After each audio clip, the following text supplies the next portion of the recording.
Océan FM à Cotonou, écoutez chez nous ce que vous ne trouverez pas chez les autres. Oui, Léonide, il y a de cela quelques semaines, il a disparu nous laissant un message, une publication, une code pour se suicider. L'information a fait le grand bruit sur les réseaux sociaux. Mais ce matin, on le reçoit en forme. Lui, c'est David Diarra. David, bonjour. Bonjour Hébert. Comment ça va? Ça va très bien. Bonjour à tous les auditeurs et auditrices de Océan FM. Alors, David a foutu la trouille à ses followers il y a de cela quelques semaines. Dis-nous tout, qu'est-ce qui s'est passé? Déjà, je voudrais dire un grand merci à toutes les personnes qui spontanément ont pris le message à bras le corps et ont beaucoup prié pour moi, parce que si je suis debout là aujourd'hui, c'est la grâce de Dieu. Alors, je ne veux pas aller tellement dans les détails parce que c'est une histoire, c'est une page de mon histoire qui s'est tournée, mais si je me prête à votre micro, c'est aussi pour sensibiliser, parce que dans notre communauté, on se dit toujours, voilà, le burn-out, la dépression, c'est pour les blancs. Alors que nous sommes jeunes, nous avons tellement de pression sur nous, on n'a personne à qui parler. Et je pense que nos psychologues, ces personnes-là qui travaillent autour de la santé mentale, devraient prendre surtout les jeunes entrepreneurs, parce qu'on endure tellement de choses que si vous n'avez pas le mental fort, et que bon, maintenant, si vous avez la chance d'être aidé de manière humaine par les gens de l'ombre, ce que vous n'avez pas envie de faire, vous irez le faire, et puis ça va vous coûter la vie. Alors qu'est-ce qui peut amener un homme à vouloir découdre avec sa vie? Ah bah parce que vous voyez tout le chemin que vous faites, vous voyez où vous allez, et vous regardez derrière, il n'y a pas de, il y a aucune oreille en fait. Et quand je parle d'oreille, c'est pas forcément un soutien financier, c'est une présence en fait. Quelqu'un qui à un moment précis de votre vie est là, vous écoute, vous dit c'est pas grave, ça va passer, oublie ça, ça va continuer, viens on va marcher en coup. Parce que moi, si ça m'est arrivé, c'est parce que déjà il y a eu plein de gens que j'ai soutenus comme ça. J'ai juste vu des trucs sur le statut, j'ai vu que ça n'allait pas bien. Alors il sonnait 1h du matin, j'ai appelé, j'ai dit tu es où, qu'importe où tu es, je vais venir te rejoindre. Et ça a fait que cette personne-là a changé de décision. Et cette personne, elle n'est pas vieille, c'est une jeune personne qui est dans le métier qu'on fait aussi. Donc c'est une question de pression, c'est une question de manque de soutien moral, surtout de manque de présence. Et vous vous retrouvez seul dans un carré, vous dites bon voilà, est-ce qu'il en vaut la peine cette putain de vie? Mais bon, après avoir fait mon retour, je pense que la vie vaut la peine d'être vécue et d'avoir la chance d'avoir des personnes autour de vous qui vous accompagnent sur votre processus. Vous parlez de pression.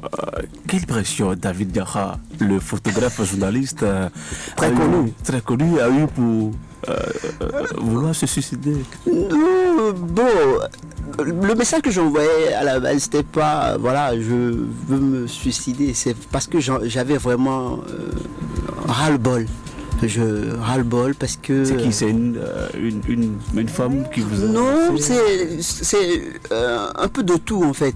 Vous avez votre entreprise, vous commencez par faire des choses, vous faites de gros investissements, et que derrière il y a cette maladie qui nous oblige maintenant à mettre notre cache-nez derrière, qui vient casse tout le processus que vous avez peut-être mis en place. Et quand vous regardez, vous avez les charges de toute façon. Quand vous lancez votre chose, que vous travaillez ou pas, vous avez des comptes à rendre à quelqu'un qui est soit là, vous avez mis votre local, vous avez des employés qui sont autour de vous. Comment est-ce que vous réussissez en tant que jeune entrepreneur à expliquer à votre équipe que voilà, ça ne va pas, quoi, il n'y a pas de rentrée? Eux-mêmes ils le savent, mais même dans leur manière de le savoir, il n'y a pas de compassion en fait. Eux ils sont là pour avoir leur sous, et votre propriétaire lui ne veut pas comprendre si vous n'avez pas fait de rentrée ou pas. Lui il vous a laissé son local et à la maison, on ne veut pas vous comprendre que voilà, papa n'a pas fait de rentrée. Tous les soirs vous rentrez, on vous dit ah ouais, il y a tel le fiston, il faut l'envoyer à l'école, il y a ceci, il y a cela. Vous arrivez peut-être à acquérir votre première voiture, et que derrière le mécanicien il se permet le luxe de vous gruger. Ça dit, il y a plein de petites choses en fait qui, à un moment donné, font paf en fait. Si on vous comprend, c'est à cause de la Covid, parce que vous avez... Ah oui, il y a la pression de la Covid, oui, ça il faut pas ça fait partie Mais des il n'y a pas facteurs. que David Diarra. Sur le Fosoglo, ses activités sont bloquées. Léonide, le concert même. Écoutez, ce que je voudrais dire en fait, c'est pas que à moi, il y a plein d'autres jeunes qui sont dans le même cas, mais chacun, c'est comme des personnes à qui vous donnez une paire de gifles qui ne vont pas réagir au premier coup. Ouais. Vous savez, on a chacun notre capacité de supporter la douleur. Il faut 4 gifs d'abord avant qu'on parle de Ouais, peut-être il y a d'autres à qui vous donnez 10 paires de gifles avant qu'ils ne réagissent. Peut-être que à moi, je prends mon cas, si vous me donnez une bonne paire de gifles, je peux pleurer. Mais est-ce que c'est la meilleure solution? Non, c'est pas la meilleure solution, mais je pense que c'est des étapes de notre vie qui nous arrivent et que ça doit nous servir de propulseur en fait. Et moi je pense que cette étape, et que c'était pas, je voulais pas rentrer vraiment dans les détails, mais c'était pas que humain. Les gens voulaient m'aider un peu, donc voilà. Du village qui... Voilà. Non, pas forcément du village, mais entre nous, ça se passe. Mais bon, il y avait quand même, on est au Bénin, on sait. C'est pas de la méfiance? De la méfiance, non. On m'a aidé. Parce qu'un homme responsable qui a sa moto, qui a sa voiture, qui laisse ça et commence à se mettre à marcher, qui marche de Cotonou jusqu'à Kpaou, vous vous rendez compte? Ouais. Vous l'avez fait? C'est à Kpaou que je me suis retrouvé et je me dis mais qu'est-ce que je fous là en fait? Mais c'est pas beaucoup, hein. C'est pas beaucoup. Moi je suis à la Ouida. Pas dans les mêmes conditions, pas dans les mêmes conditions. Non mais c'est l'exclusivité de la radio CFM. Personne n'avait cette version de Voilà. l'information. On l'écrivait tout sur WhatsApp, Facebook, mais nous on a cherché à comprendre ce qui se passe avec David. Il n'est plus à présenter. Voilà pourquoi on l'a pas reçu pour son domaine. Mais pour qu'il sensibilise, il n'y a pas que le suicide pour régler nos problèmes. C'est ça, ouais. Je vais te laisser à présent, Léonide. Il a sûrement des questions à te poser. Alors aujourd'hui, quand vous regardez dans le rétroviseur, qu'est-ce que vous avez pu observer après donc ce passage à vide? Déjà, il faut se remettre. La première des choses, c'est de se remettre à Dieu. Ouais. La première des choses. Parce que si vous êtes dans le monde comme ça, et que vous n'avez aucune attache, c'est-à-dire même si dans le côté culte de la chose, genre si vous êtes vaudouci, je ne sais pas quoi, accrochez-vous à quelque chose. C'est très important. Si vous êtes musulman, accrochez-vous à Allah correctement et vous savez que c'est qu'à lui que vous avez à rendre compte. Et que en cas de doute, pendant que ça va vous tanguer, vous allez vous référer à lui. Donc si vous n'avez pas une base solide, vous serez un instrument pour les autres en fait. Voilà. Alors aujourd'hui, pour vous qui avez donc traversé cette étape difficile de la vie, quel conseil vous avez à l'endroit de ces personnes aujourd'hui, je dirais pas qui vivent la même chose, mais qui n'ont plus réellement espoir en la vie? La première chose, c'est-à-dire chaque chose à son temps et par moment, ça va monter. C'est comme on était, parce que dans le cadre de la restitution, on était à une répétition générale au niveau de la présidence il y a 2 jours. Il y a quelqu'un qui m'a vu, qui m'a dit, toi tu nous as foutu une de ces trouilles. Bon, ça allait dans tous les sens, moi j'ai pas voulu réagir. Mais après il a compris que il m'a appelé, il m'a dit viens, et on a parlé, le burn-out je connais. Donc j'ai compris ce qui t'est arrivé. Dis-toi que quand toi tu te dis que tu es down, il y a d'autres qui sont down. Et celui qui me le disait, c'est Jerry Sinclair, par exemple. Je le nomme juste. Il y a quelques jours, il était assis à votre place. Donc, c'est un passage de témoin. Donc, voilà un peu. Donc, il m'a. Après, bien avant lui, j'ai été un peu suivi par des personnes. On m'a éloigné complètement de Cotonou. J'ai pas pu garder mon téléphone pendant 3 jours parce que. Il fallait vous remettre à plat. Ouais, et quand un appel venait, bon, je commençais pas à discuter avec les personnes, mais l'instant qui suivait, je me mettais à couler les larmes. Et il a fallu près d'une semaine avant que je me dise maintenant pour faire le vide. Et la famille m'a vraiment accompagné parce qu'ils m'ont complètement ramené dans les souvenirs d'enfance, les trucs qu'on faisait pendant que tu disais tu allais faire ceci, tu allais faire cela.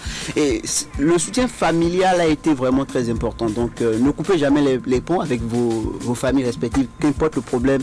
Essayez de faire table rase du passé et avancer. Parce que dans ces moments-là, si vous n'avez pas des gens qui vous connaissent, qui savent que voilà, vous n'êtes pas ce type de personne.